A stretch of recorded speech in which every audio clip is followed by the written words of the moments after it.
If you are facing too many difficulties in life, believe this: Allah is training you for a huge victory. O you who believe, seek help through patience and prayer. Indeed, Allah is with the patient. Take every day as a chance to become a better Muslim. You are never alone because Allah is always with you.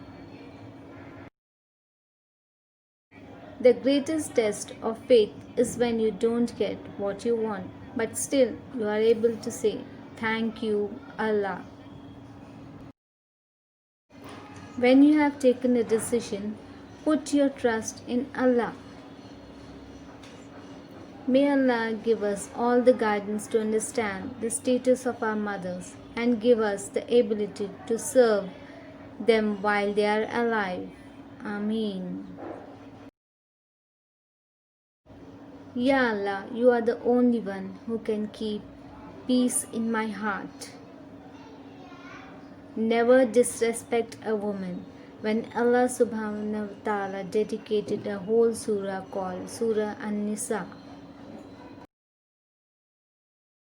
When love firmly settles in the heart, the limbs will only act in obedience to Allah.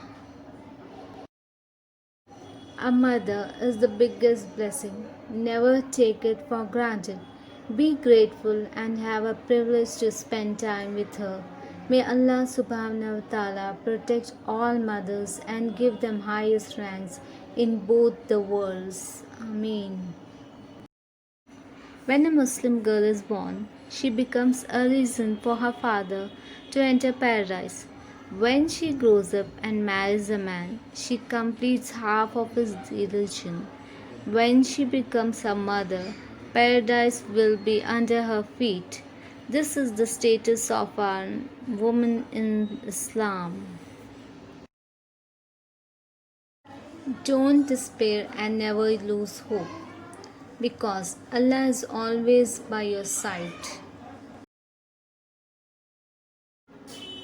When we repair our relationship with Allah, He repairs everything else for us. The beauty of Islam is that it's never too late to ask Allah for forgiveness, but we also have to remember you never know when you'll die. Time is like a sword. If you do not slay it, it slays you. If you like my video, please like, share, comment, subscribe and press the bell icon. Thank you.